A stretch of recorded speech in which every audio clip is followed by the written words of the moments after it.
Okay, let's do this thing. Monday Night Raw. Monday Night Raw. What do we got for Monday Night Raw, huh? Tell me, what do we got for Monday Night Raw tonight?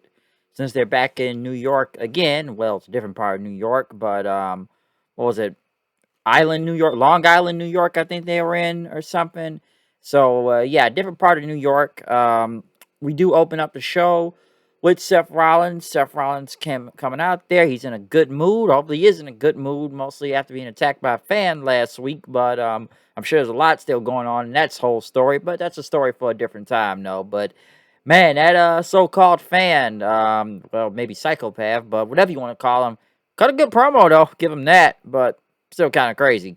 But Seth said, he's in a good mood. He has a secret, and it's breaking news, he says, because on January 1st at the Day 1 pay-per-view, he will face Big E for the WWE title. And basically, excuse me, say he's going to win back the WWE title. Finn Balor then came out and interrupted him then. Him and Rollins ended up brawling with each other after Rollins took him out last week. Balor basically came back and went after him. They both had a match then after that. A really good match, I would add too. So I did enjoy this from both Balor and Seth.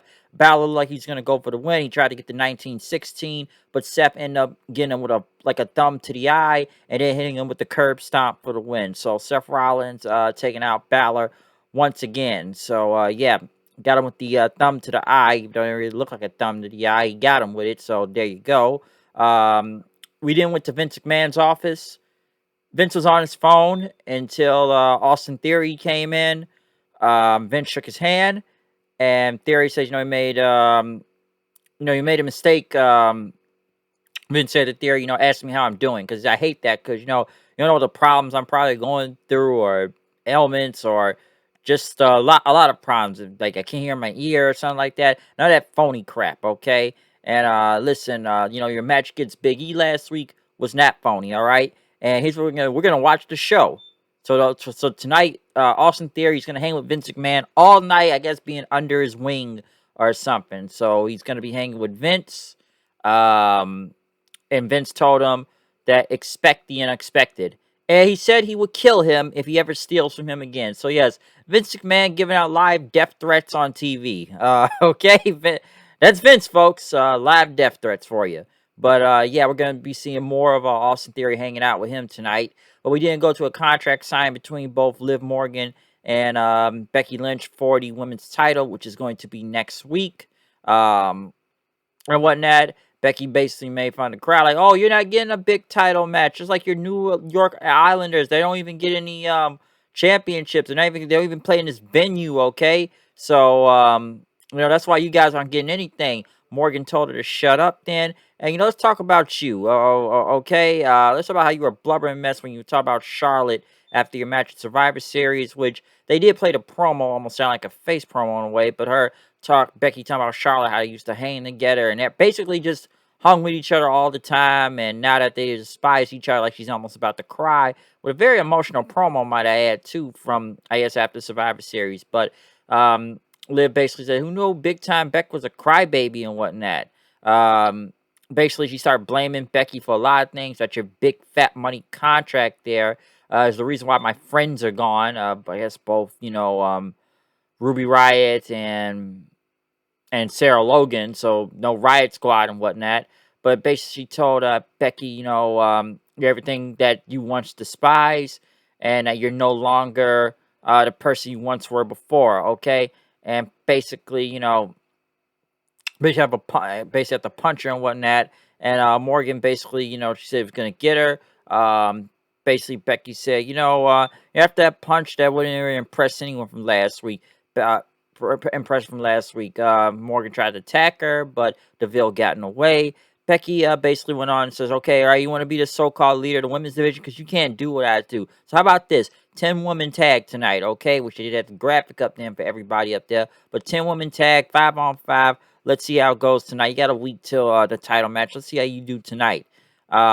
Next, Matt Riddle, Matt Orton, Randy Orton, or whoever's back there. Basically, Riddle says, hey, bro, I thought you could dress up like me. Hey, Randy. And Orton says, you must think I am going to be brain dead if I'm going to go out there and ride barefoot on a scooter Orton basically said we gotta be more ruthless to keep these tag titles. Riddle basically told Orton to close his eyes, and he put a wig on his head. Orton says, "You got 2 seconds to take this off me." After one, Orton told him, "Don't ever do that again." Riddle basically says, "Sorry, dude. I'm gonna go for the tag title match, okay?" RK Bro went against the Dirty Dogs. Come on, who for the tag team titles might I add too? So come on, this was already a no-brainer. RK Bro won the match. It was okay. Orton got the RKO. That's all you need to know. So boom.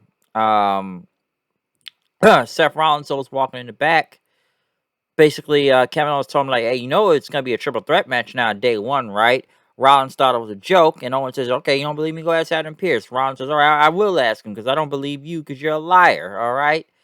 You lie. Which he did go up to Adam Pearce, and Adam Pearce told him, like, don't believe anything he says. But DeVille says, that sounds like a good idea for a match, so that's not bad. Edge has returned to Raw. We have not seen Edge since Crown Jewel, if I'm not mistaken, last month. So we haven't seen Edge, and he talked about his match, Seth Rollins surviving a war with him, and that Seth is not a number one contender for the WWE title. Edge basically said, Seth deserves it and whatnot. He works on a different level. Why are you praising a guy that you just kicked the shit out of not that long ago? Didn't he break inside your house? So why are you praising him? But Edge talked about the crowd and talked about all the people he would like to face on Raw. But then next thing you know, The Miz came out. We haven't seen The Miz for a while since he's been on Dancing with the Stars. And he brought Maurice with him this time. Obviously, mostly to promote their show. But since he's been on Dance with the Stars and all that stuff, Miz, say, Edge been gone for a month and stuff. He make all these big comebacks. But Miz, I've been representing on a TV show. And basically, him and Maurice are back. And Edge says, how can you name me on the Raw roster and whatnot? Edge basically said, I thought you're still painting yourself like a genie and dancing. And Maurice said, hey, man, this guy was going to win this. And Edge said, didn't he come in ninth place? And Miz basically says, I'm the real winner here, and I got the WWE loyal fans to, support him on that show. But Edge basically said, you guys could have went to Adam Pearce and demanded what you wanted and stuff, but you want to step to me, and that makes me the main event. So I can tell these people that you suck, which Edge was able to do. And then Miz basically says, when's the last time you had a title, huh? Because you opened up WrestleMania over 10, 11 years ago against, Alberto Del Rio, and Miz says, I main event against John Cena. Okay? But Edge says, listen, I can't continue that much longer. Okay? I'm on borrowed time, but I have mutual respect because they want me to test these people, all right? And Miz, you know nothing about. Edge basically said, you could still earn it, but you come and whine and bitch and everything, okay? Because, listen, you got a lot. You got a lot to say right now. You got a lot going on, okay? You're successful, making a Hollywood. Here's the line I'm sure everybody's been thinking tonight that took a shot at AEW, but you got people saying your name on different shows, just get a cheap reaction and whatnot. You live rent-free in their heads. So, obviously, we already know who that's a shot at AEW and whatnot. So, Edge with a cool burn right there. He got him and whatnot.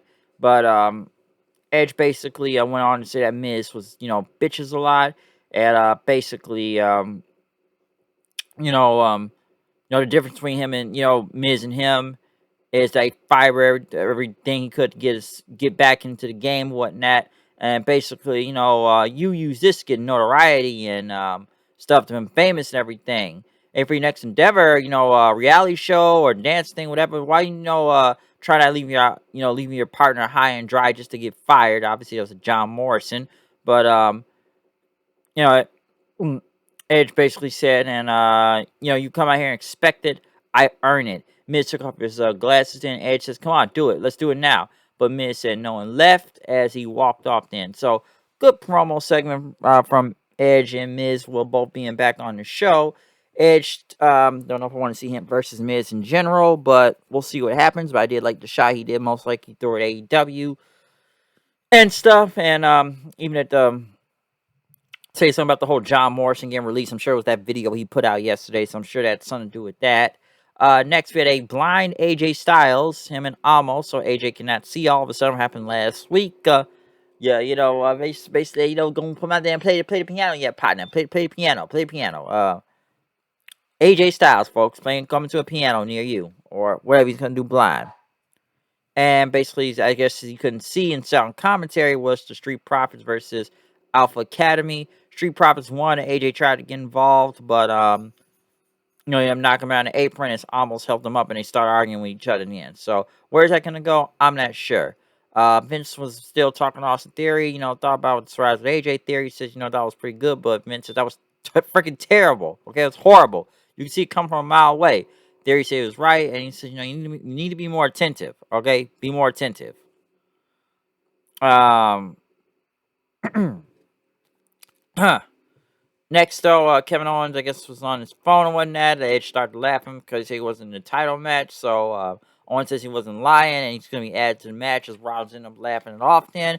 Damian Priest then went against Apollo Crews for the United States title. Probably more build to this, but Priest basically showing him that he can snap at any time with this whole Priest, whatever new gimmick they got going on. He'll snap at any time, and he ended up taking out Apollo Crews for the win, even General Z's also. So, beat him right there in the middle. Rollins was still, going back to Phil and Pierce. As now, the rumors about him, the WWE title one, now it's going to be a triple threat. And Rollins said he didn't want it, but basically they left the room and started yelling after that.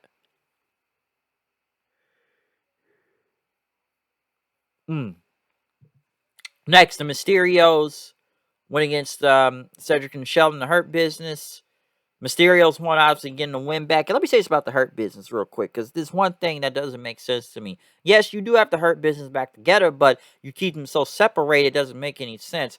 Shelton and Cedric are basically job guys, and Lashley and MVP are the only ones that mean something. If we brought the Hurt Business back, we have not seen them interactive with each other. They have not been around each other. They haven't been in a segment with each other. They've done nothing. Other than when Lashley kind of did something for a minute, but that was before MVP came back. We've not seen all four of these guys back together. It's like they're in the Hurt Business, but it's like you're in a lower tier version of yourselves, and Lashley and them are on a bigger level and whatnot. So I don't know what's going on with that, but still. Mm.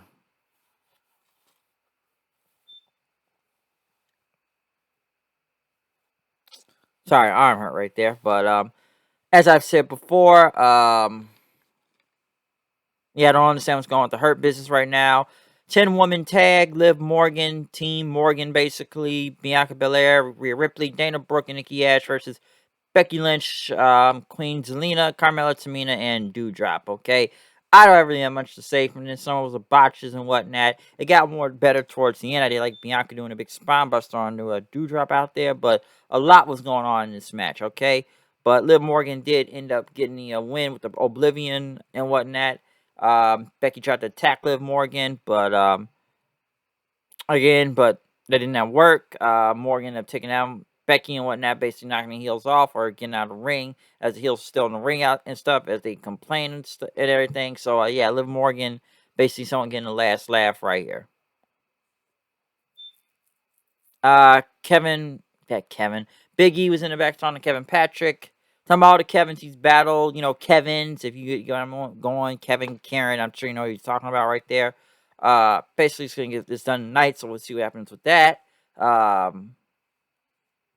What was next after this? Basically, going to the main event, though, Kevin Owens and Big E, basically one-on-one. If Big E can win, he will be adding a triple threat match for the Universal title at, day one, basically.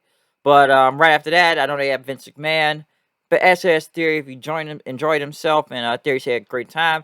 Vince says, what have you learned and whatnot? Theory says, it comes surprise whatnot, expect the unexpected. Vince basically was going to get up and shake his hand, but he slapped Austin Theory to the ground and says, you need to learn, okay? You need to learn. So, obviously, he's hanging with Vince, so maybe it means something. I'm not really sure, but we'll see what happens.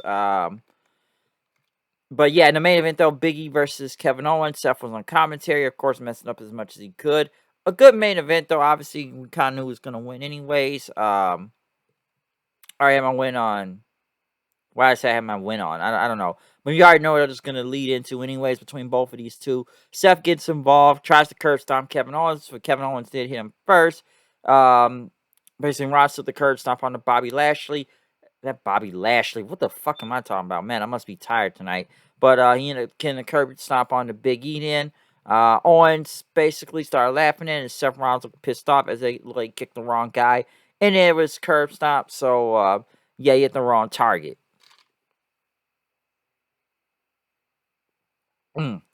So yeah, he hit the wrong target. So yeah, DQ finish, and now it's a triple threat at day one. So we'll see what happens with that. I'm not really sure, but watch out, and I guess we'll see what happens on this show. Then I'm not really sure, but we'll be back for tomorrow night when an NXT review happens. But hey, Raw's Raw. That's all much I can say. But yeah, Raw is Raw.